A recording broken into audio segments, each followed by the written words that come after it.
In a city known for its grand history and resilient spirit lies a house like no other, the Bishop Mansion.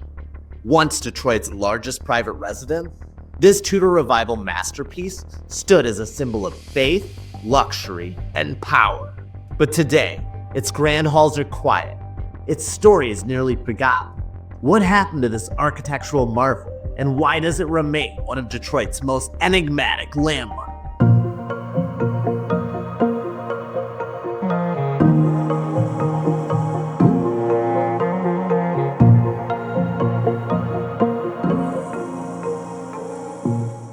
The 1920s were Detroit's golden age. The auto industry was booming, and the city was growing at an unprecedented rate. Amid this prosperity, the Catholic Church sought to create a home that reflected its influence and ambition.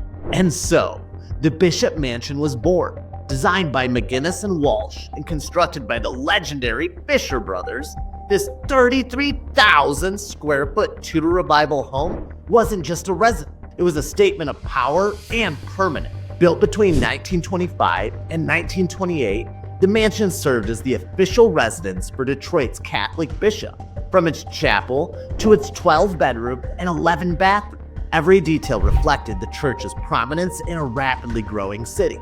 Inside, the Bishop Mansion was a masterpiece. Quabic tiles adorned the fireplace. Sicilian marble columns added elegant and hand-carved oak paneling lined the wall. Every inch of this home was designed to inspire awe.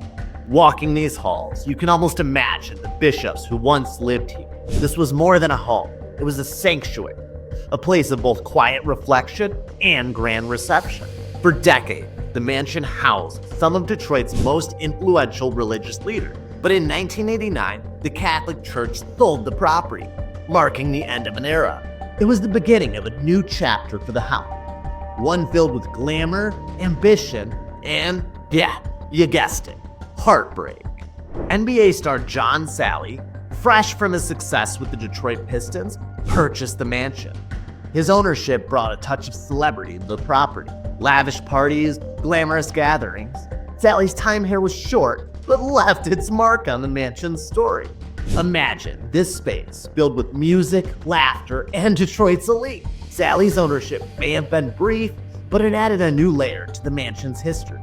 In 2017, the Bishop Mansion was purchased by a California investor for $2.5 million. Their dream was to restore the house to its former glory. New roofing, copper gutters, and modern utilities hinted at the transformation to come. The guest house became a stunning example of what the main residence could be.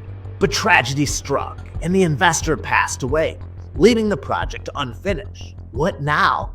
After the investor's death, the mansion went back on the market in 2023 for $8.99 million.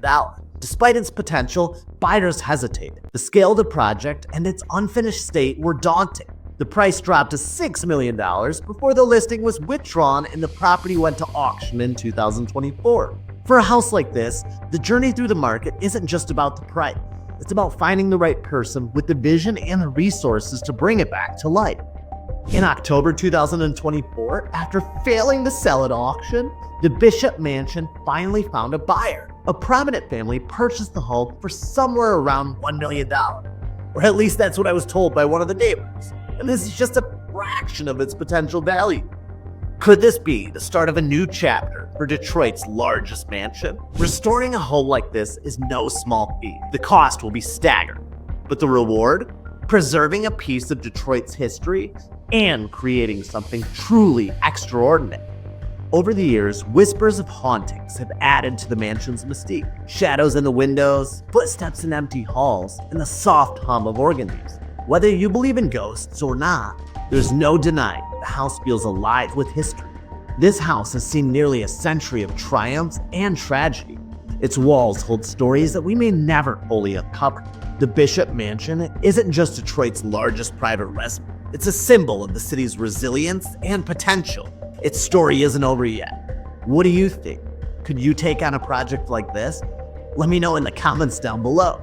Thank you for joining me on this journey through the Bishop Mansion. If you love exploring historic homes with stories like this, don't forget to like, share, and subscribe.